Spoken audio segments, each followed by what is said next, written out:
Good morning, or depending when you're watching this, good afternoon, good evening, or good night. My name's Ross, and I was always told I had a voice for radio, so today we're going to be looking at a couple of water Pokemon, the last couple of water Pokemon from the Dragonstorm expansion over in Japan. These fit a kind of weird middle ground. They're not bad enough to be in my pointless card from Dragonstorm video. Don't worry, I've got a couple set aside for that. But then similarly, they're not really good enough or interesting enough to have a whole video by themselves, but I do think you need to know about them. So I thought, you know what I'm going to do today is I'm going to do a couple of paired videos. I'm going to do a couple of videos looking at two Pokemon so we can run through them a little bit more quickly. But remember my rule over here, ladies and gentlemen. I want to make sure that you know about everything in the Pokemon trading card game. I want to make sure that you know about every card that you need to know about. So if I don't analyze some cards, that's just sad. Bad cards go in the pointless cards video, and we don't bother doing the analysis on the pre-evolutions, but everything else gets a video because we are completionists over here. We're starting off today with Corsola, and Corsola's an interesting little Pokemon, but it takes a fair bit of investment. It is a water Pokemon, which means you can use Brooklet Hill to crack it out, and you can use Aqua Patch to get the energy on there. And I'm actually theming this video, they're both water Pokemon, so they both get Brooklet Hill, they both get Aqua Patch, they are both hitting for weakness on Volcanion. Now we do have a weakness here to Grass, which generally would be relevant for Tapu Bulu and Golisopod, but both those Pokemon hit for just 120, so if you've got less than 120, it's not really worth worrying about. They're going to get a one-hit KO anyway. Good news is you've got more than 60, which is what they hit if they're not hitting 120. They both hit 30 with weakness would be 60. So you're between 60 and 120, so it's kind of meh. Retreat cost of 1 is quite good. And there is a single attack here. But it is an attack that I like quite a lot indeed. We have, for just 1 water energy, 20 damage for each energy attached to this Pokemon to one of your opponent's Pokemon in play.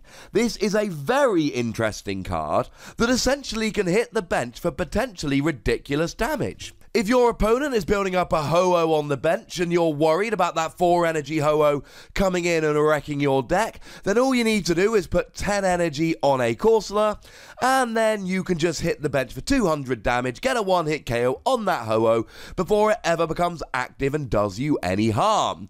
Now, to be fair, you're probably not getting 10 energy on here, but this is quite nice to hit the bench and take KOs. We've all got Guzma. We all play Guzma in our deck, and Guzma is a great card for bringing Pokemon into the active and getting KOs on them if they're almost KO'd. But we've all been in games where we want to attack the bench, we want to take a KO on the bench, but we don't actually have the cards at the moment that we need to get the KO. So we want to play something like a Professor Sycamore to draw into Aqua Patch or Energy or something like that, and then we want the KO, but as soon as you've played a Professor Sycamore, you can't play a Guzma. Well, that's where something like Corsola comes in. In reality, you're not putting 10 energy on here and KOing a benched Ho-Oh.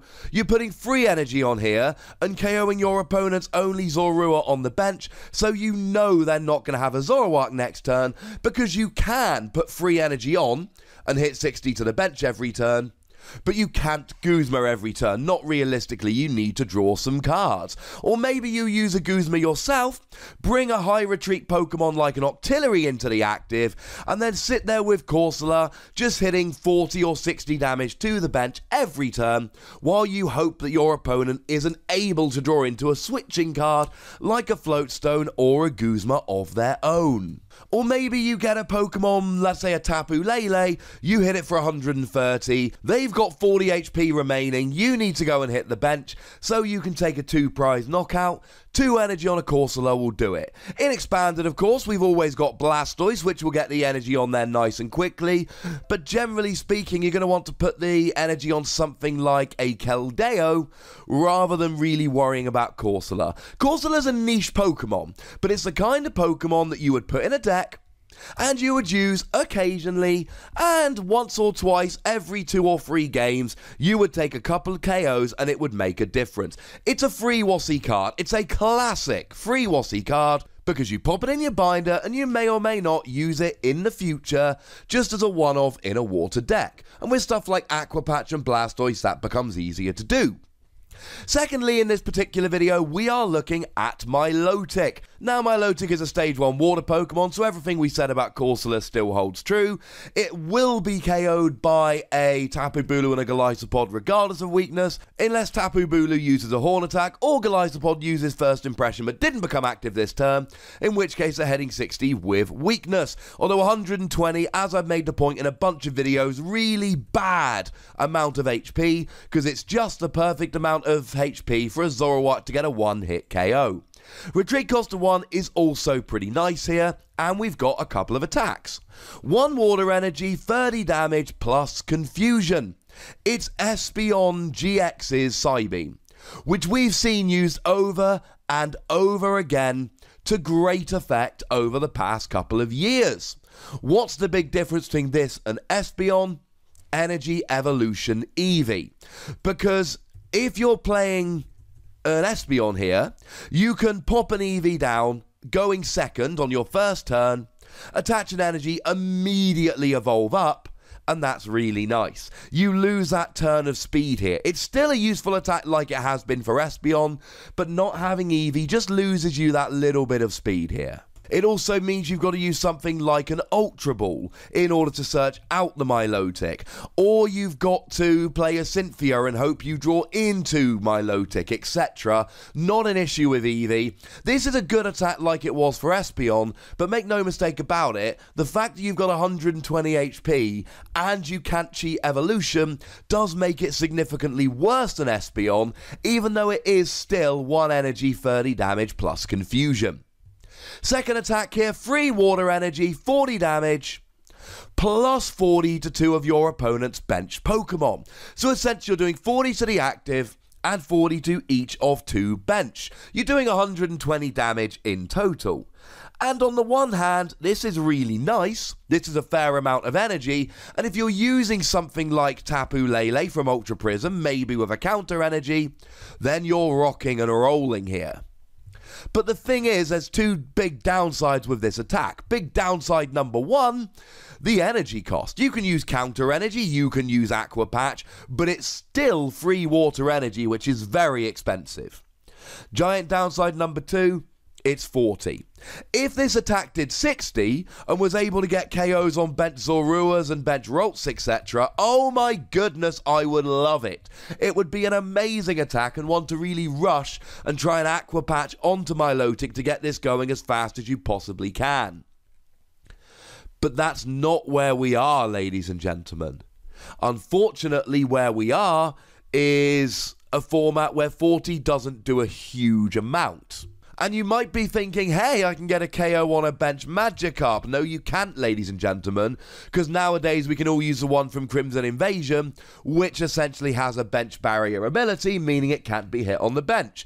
Speaking of which, shout out to Feebas, which again is a pitiful 30 HP Pokemon, but again has that same ability as Magikarp, and according to Limitless TCG, who, as has been the case lately, is giving us the translations for all these cards, is actually called Submerge just like Magikarp, and this is really nice. It means it's not really that vulnerable to things like Buzzwole or Tapu Koko.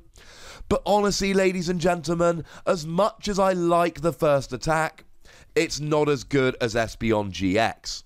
And as much as I love this second attack, it's just too gosh darned expensive, and it doesn't quite do enough damage, which means I'm going to have to sit here and give Milotic between 2 and 3 Wassies. We don't give half Wassies, that would be barbaric. The good news is we now have a Feebas with this ability, so if let's say you're in Expanded and you're using the good Milotic, the one from Primal Clash, you can use this Feebas along with it, and it instantly becomes the best Feebas we've got in the format, because this ability is nuts.